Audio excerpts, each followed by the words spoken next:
प्रणाम dear students. अब बेटा हम टॉपिक करेंगे आज कोरोजन का।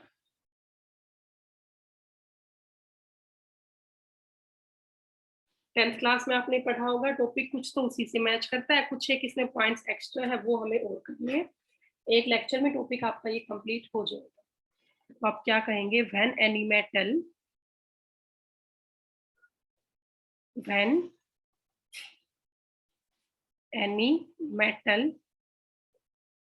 Is exposed in atmospheric conditions. When any metal is exposed in atmospheric conditions, तो धीरे धीरे क्या होता है बेटा? They lose its luster. They lose its luster, becomes dull, and reduces their strength also. ठीक है, तो जो मेटल का डिटीरियोरेशन है उसी को हम क्या बोलते हैं? Corrosion. The deterioration of a metal मतलब मेटल खराब हो जाए on coming in contact of air moisture. Deterioration of metal when comes in contact of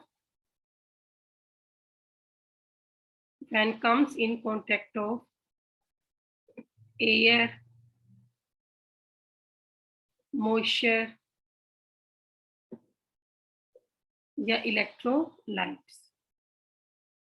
किसी सोल्ट वगैरह कॉन्टेक्ट में आ जाए तो उसे हम बोलते हैं कोरोजन। ठीक है, सबको पता है, कॉमन सी टर्म है। For example rusting of iron आप सबको पता है। हाइड्रेटेड फेरिक ऑक्साइड होता है Fe2O3 × XH2O। तो पहले एग्जाम्पल्स कर लेते हैं। For example rusting of iron, ठीक है। और रस्ट क्या होता है? What is rust? Rust is hydrated ferric oxide. हाँ, ये अलग है कि मेटल की रिएक्टिविटी के हिसाब से उसका कोरोजन होता है। अगर मेटल ज्यादा रिएक्टिव है तो रेट ऑफ कोरोजन ज्यादा होगा, लेकिन प्लेटिनम है, प्लेटिनम तो कोरोड होता ही नहीं क्योंकि वो लीस्ट रिएक्टिव मेटल है। तो जो ज्यादा reactive metal, rate of corrosion उसमें ज्यादा मिलेगा। तो रस्ट क्या होता है? Hydrated ferric oxide. Formula Fe2O3 × x mole of H2O। ये हो गया ना हाइड्रेटेड फेरिक ऑक्साइड। ऐसे ही सेकंड एग्जांपल हमने कर लिया। सेकंड एग्जांपल है जो बेटा कॉपर होता है, कॉपर के ऊपर, तांबे के ऊपर ग्रीन लेयर जम जाती है, ठीक है। तो ऐसे ही जो कॉपर है, कॉपर के ऊपर जो ग्रीन लेयर की फॉर्मेशन हो जाती है when come in contact of air और मॉइस्चर, वो ग्रीन लेयर किसकी होती है? बेसिक कॉपर कार्बोनेट की। वो ग्रीन लेयर किसकी होती है? बेसिक कॉपर कार्बोनेट की। मैं एक एक को बस एडमिट ही करती रहूं, सारे एक साथ नहीं आ सकते। बेसिक कॉपर कार्बोनेट हो गया CuCO3 इंटू CuOH की होल ट्वाइस।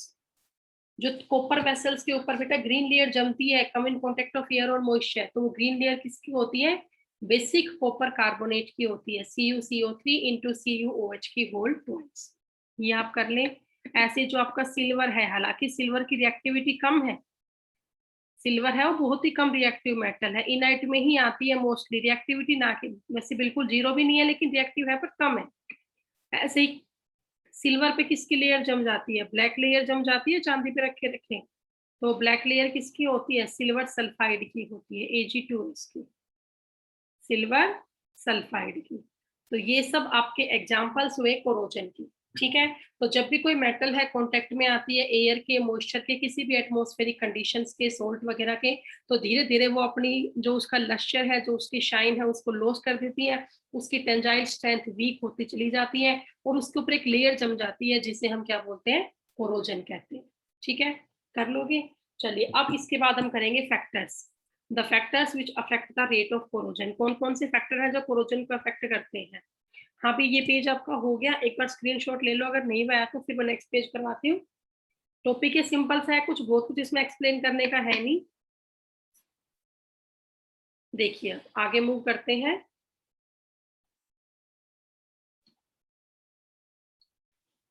अब आप हेडिंग डालें factors affecting corrosion.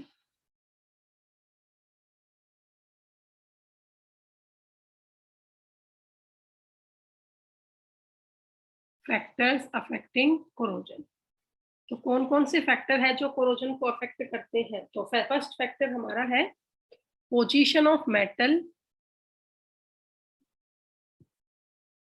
Position of metal in the electrochemical series. आपको इसी चैप्टर में ध्यान होगा, मैंने तुम्हें इलेक्ट्रोकेमिकल सीरीज करवाई थी, है ध्यान? तो इलेक्ट्रोकेमिकल सीरीज में उसकी क्या पोजीशन है, ठीक है? अगर मेटल ज्यादा रिएक्टिव है, मोर रिएक्टिव मेटल का, मोर रिएक्टिव मेटल जो है उसकी नेगेटिव वैल्यू होती है ई नोट की। ई नोट मतलब कि स्टैंडर्ड इलेक्ट्रोड पोटेंशियल, और जितनी रिएक्टिव मेटल होगी उतना ही रेट ऑफ कोरोजन है वो हाई होगा, उतना ही रेट ऑफ कोरोजन क्या होगा, हाई होगा। ठीक है बेटा? तो इलेक्ट्रोकेमिकल सीरीज में हमें देखना है कि जो हमारी मेटल है उसकी पोजीशन क्या है। अगर उसका ई नोट ज्यादा नेगेटिव है तो उसकी रिएक्टिविटी भी कहीं ना कहीं ज्यादा होगी, ई नोट अगर कम नेगेटिव है तो उसकी रिएक्टिविटी भी कहीं ना कहीं कम होगी। तो पोजीशन पे डिपेंड करता है। सेकंड पॉइंट हमारा है presence of impurities in metal. इसका तो बस आप पॉइंट पॉइंट ही लिख लें, presence of impurities in metal. अगर जो आपकी मेटल है वो 100% प्योर है, बिल्कुल रिफाइन है, उसमें और किसी का है ही नहीं बेटा कॉम्बिनेशन किसी मेटल का, बिल्कुल प्योर मेटल है। अगर मेटल बिल्कुल प्योर है तो सीधी सी बात है रेट ऑफ कोरोजन कहीं ना कहीं उसका स्लो ही होगा। लेकिन अगर हमने इसमें और मेटल का ब्लेंड कर रखा है, मान लो बेटा मेरे पास यहाँ पे गोल्ड ही है, एक तो 24 कैरेट का गोल्ड है, एक 18 कैरेट का गोल्ड है, ठीक है? तो दोनों में क्या डिफरेंस आपको पता है? जो 24 कैरेट का गोल्ड होगा उसमें कहीं ना कहीं इम्प्योरिटी 0 है। तो उस केस में क्या होगा? तो उस केस में आप क्या करेंगे बेटा? वहां पे आपको पता है कि रेट ऑफ कोरोजन बहुत ही कम होगा। लेकिन अगर आपके पास यहाँ पे मान लो उसमें कॉपर डाल दिया, सिल्वर डाल दिया, तो रेट ऑफ कोरोजन है वो फास्ट हो जाएगा। तो इम्प्योरिटी अगर होगी आपकी मेटल में तो वो भी इस चीज को अफेक्ट करती है, ठीक है? तो अब इसके बाद आप देखें थर्ड इसकी क्या फैक्टर है वो आप देख सकते हैं। थर्ड फैक्टर है हमारा प्रेजेंस ऑफ इलेक्ट्रोलाइट। अच्छा मान लो मेरे पास एक आयरन का पीस ही है, हमारे पास एक आयरन पीस है। एक तो मैं आयरन पीस को डिस्टिल्ड वाटर में छोड़ दूं 1 महीने के लिए, और एक मैं आयरन पीस को ना सी वाटर में छोड़ दूं 1 मंथ के लिए। मैंने सेम आयरन का पीस लिया, एक तो मैं उसको रख देती हूँ बेटा डिस्टिल्ड वाटर में, और एक मैं उसको रख दूं सोल्ट सलाइन वाटर सी वाटर में। तो कहाँ पे आप बताइए ज्यादा होगा रेट ऑफ कोरोजन? तो आपको पता है सी वाटर वाले में ज्यादा। तो बेटा थर्ड हमारा फैक्टर हो गया प्रेजेंस ऑफ इलेक्ट्रोलाइट। उसके बाद फोर्थ, तो अगर इलेक्ट्रोलाइट है तो कहीं ना कहीं वो इंक्रीज कर देता है रेट ऑफ कोरोजन को। अब बेटा अर्षित लास्ट में क्या डाउट है, लास्ट में पूछना, वो इंक्रीज कर देगा रेट ऑफ कोरोजन। उसके बाद बेटा fourth point presence of CO2 in water. आपको पता है अगर वाटर में CO2 डाल दी तो वो क्या बन गया? सोडा वाटर बन गया।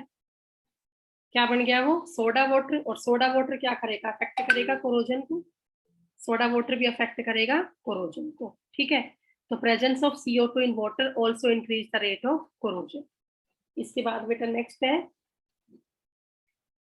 Presence of protective coating. जैसे आप लोगों ने पढ़ा होगा हम क्या करते हैं, गैल्वेनाइजेशन कर देते हैं। What is galvanisation? Coating of zinc at the surface of iron. तो अगर हम ऐसा कर देते हैं, प्रोटेक्टिव कोटिंग लगा देते हैं मेटल के ऊपर, मतलब पेंट कर दिया, ऑयल कर दिया, ग्रीस अप्लाई कर दिया, तो इन सब केस में कहीं ना कहीं जो रेट ऑफ कोरोजन है वो क्या होता है? वीक होता है। लेकिन अगर हमने कोई कोटिंग वगैरह पेंट वगैरह कुछ भी अप्लाई नहीं कर रखा है तो उस केस में क्या होगा? उस केस में आपको पता है द प्रोसेस क्या होगी भाई, कि रेट ऑफ कोरोजन है वो हाई हो जाएगा, ठीक है? तो कर लें आप ये, फिर इसके बाद हम आगे करते हैं। ये पेज आपका हो गया। अब हम मैकेनिज्म करेंगे आयरन की रस्टिंग का। Mechanism of rusting of iron कर लेते फटाफट से आप इसको।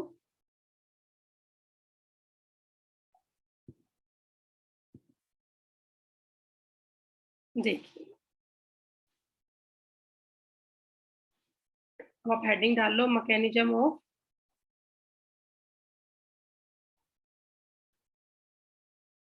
Rusting of iron at anode. Anode यहाँ बेटा आयरन मेटल का ही बना हुआ है। एट एनोड Fe सॉलिड है, उससे क्या बन जाएगा Fe2 पॉजिटिव, प्लस में क्या लॉस करेगा इलेक्ट्रॉन। तो ये आपकी एनोड की रिएक्शन हुई। Fe2 प्लस है वो किस में कन्वर्ट हो जाएगा, सॉरी Fe किस में कन्वर्ट हो जाएगा Fe2 प्लस में। तो एनोड आपको ये सब तो मैं बार बार लिखवा ही रही हूँ, आपको पता ही होगा। एनोड मतलब कि ये ऑक्सीडेशन हाफ रिएक्शन हुई, ठीक है। अब हम बात करते हैं एट कैथोड।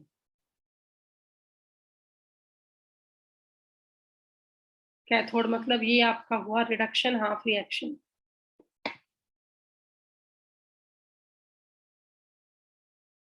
कैथोड मतलब क्या हुआ, रिडक्शन हाफ रिएक्शन हुई।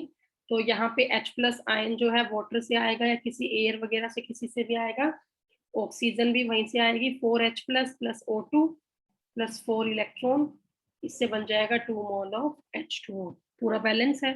अब देखिए इलेक्ट्रॉन यहाँ तो 2 है, यहाँ 4 है, तो इसकी मल्टीप्लाई आप 2 से कर दें, 2 2 से 4 और 4 ये कैंसिल। तो अब इन दोनों को जोड़ के आप ओवरऑल रिएक्शन लिखिए।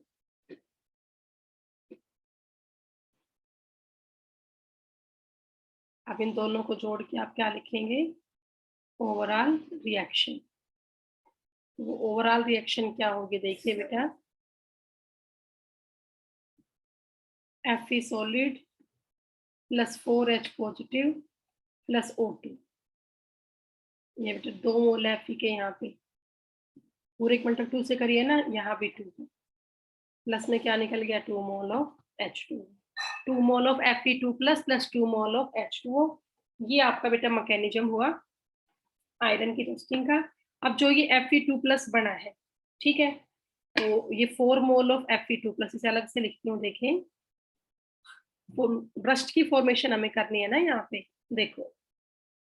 तो अब मैंने यहाँ से क्या उठा लिया Fe2 plus ion, 4 mole of Fe2 plus ion, plus में आयरन ऑक्सीजन लेगा एयर से और मॉइस्चर भी लेगा, H2O भी लेगा, और इससे फॉर्मेशन करेगा रस्ट की। इससे क्या बनाएगा वो Fe2O3 बनाएगा, 2 mole of Fe2O3 plus 8H positive निकाल देगा। और अब जो ये Fe2O3 बना है ये जुड़ जाएगा वाटर मॉलिक्यूल के साथ। वैसे बेटा आज तक मैंने देखा नहीं है, एग्जाम में आता तो नहीं है ये, पर सिलेबस में तो है X मोल ऑफ H2O। तो इससे ये रस्ट बन गया Fe2O3 into X mole of H2O। क्या बन गया बोलो, ये Fe2O3 into X mole of H2O। ये आपकी फॉर्मेशन होगी रस्ट की, ठीक है। तो ये आपका मैकेनिज्म हो गया इसका। बस अब इसके प्रिवेंशन और बचे हैं, 5 मिनट का टॉपिक और है, फिर ये कंप्लीट हो जाएगा। तो प्रिवेंशन हम और कर लेते हैं। तो ये पेज हटा लो बेटा, हो गया आपका, स्क्रीनशॉट ले लो, नहीं हुआ है तो।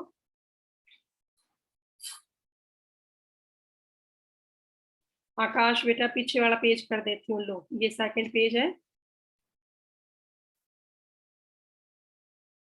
ये फर्स्ट पेज है भाई।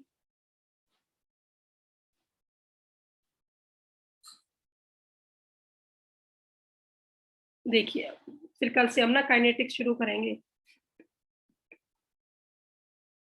अब आप हेडिंग डाल लो, प्रिवेंशन ऑफ कोरोजन। हम इसे कोरोजन से प्रिवेंट कैसे करते हैं वो करेंगे। तो सबसे पहला है बैरियर प्रोटेक्शन। बैरियर प्रोटेक्शन का मतलब समझते हो, हमने उसके ऊपर ऑयल लगा दिया, ग्रीस लगा दी, by applying oil, grease, paint, GREASC है बेटा ये, लुब्रिकेंट ऑयल, वही बात है। Anti rust solution, anti rust solution, जैसे बेटा मार्केट में आता है बिस्फिनोल के नाम से एंटी रस्ट सॉल्यूशन, या एल्केलाइन क्रोमेट्स वगैरह भी आते हैं। ये सब बेटा ऐसे सॉल्यूशन है जो रस्ट लगने से बचाते हैं, दी जाता है एंटी रस्ट सॉल्यूशन। तो ये तो आपकी फर्स्ट प्रिवेंशन हुई बैरियर प्रोटेक्शन। जो बड़ा कॉमन और कमर्शियल मेथड है, जो जनरली हम लोग यूज करते हैं रस्टिंग से प्रिवेंशन के लिए। ठीक है, अब इसके बाद सेकंड मेथड बेटा सैक्रिफिशियल प्रोटेक्शन। जो आपका सेकंड मेथड है that is the sacrificial protection. Sacrificial protection में क्या होगा, कोटिंग करेंगे हम। जैसे बेटा आयरन के सरफेस पे किसकी कोटिंग कर दी, जिंक की कोटिंग कर दी, इस तरीके से। तो सैक्रिफिशियल में क्या होगा, इलेक्ट्रोप्लेटिंग होगी। सैक्रिफिशियल प्लेटिंग में इसमें क्या होगा, इलेक्ट्रोप्लेटिंग होगा। जैसे कि मैंने क्या किया, एक आयरन का हमारे पास सरफेस था और इसके ऊपर मैं कोटिंग कर दूं जिंक की। तो आप सबको पता है आयरन और जिंक में से जो जिंक है, मैंने जिंक की कोटिंग कर दी बेटा आयरन के सरफेस पे। तो आप सबको पता होगा, सबने 10th क्लास में ये टर्म पढ़ी है, coating of zinc at surface of iron.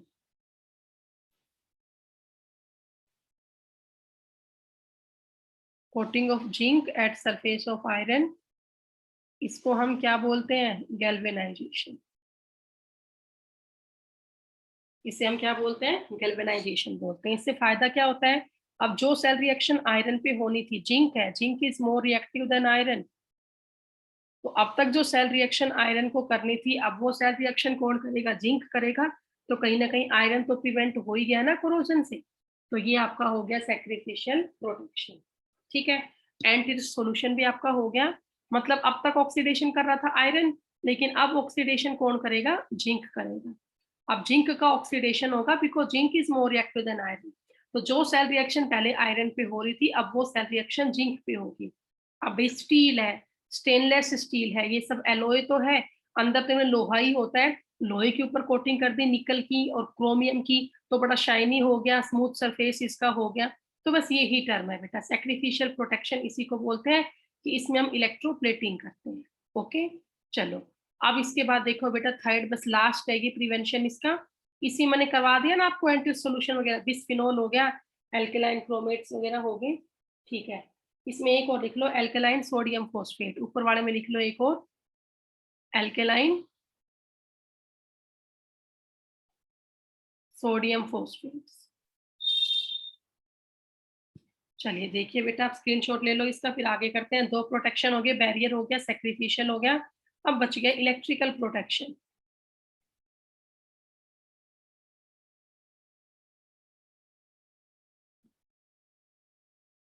Electrical protection बेटा, मान लो अंडरग्राउंड वाटर पाइप है, अंडरग्राउंड आयरन की वाटर पाइप है। तो मिट्टी में नमी तो बहुत सारी होती है, तो उस नमी की वजह से जो आयरन की पाइप्स है अंडरग्राउंड, वो सारी जंग पकड़ लेगी। तो हमने क्या किया, जो आयरन की पाइप्स है ना, इनके सरफेस पे हमने कोटिंग कर दी मैग्नीशियम की। इनके सरफेस पे हमने किसकी कोटिंग कर दी, मैग्नीशियम की। आयरन की पाइप है, आयरन की पाइप के ऊपर हमने किसकी कोटिंग कर दी, मैग्नीशियम की कोटिंग कर दी। तो आप सबको पता है इलेक्ट्रोकेमिकल सीरीज के हिसाब से, according to electrochemical series, magnesium is more reactive as compared to iron. Magnesium is more reactive as compare to iron. तो अब तक तो आयरन किसका काम कर रहा था, ऑक्सीडेशन, हाफ सेल का। लेकिन अब मैग्नीशियम किसका काम करेगा, ऑक्सीडेशन का, एनोड का मतलब कि। तो फिर आयरन को यहाँ पे क्या बनना पड़ेगा, कैथोड, ये रिडक्शन करवाएगा। ठीक है ना, तो ये आपका इलेक्ट्रिकल प्रोटेक्शन हो गया। और इसी के साथ में ये चैप्टर भी आपका कंप्लीट हो गया। काफी दिन लग गए इस चैप्टर को करवाने में, एटलीस्ट 20 डेज का टाइम ये चैप्टर ले गया आपका। ये आपका इलेक्ट्रिकल प्रोटेक्शन है, कर लो बेटा इसको।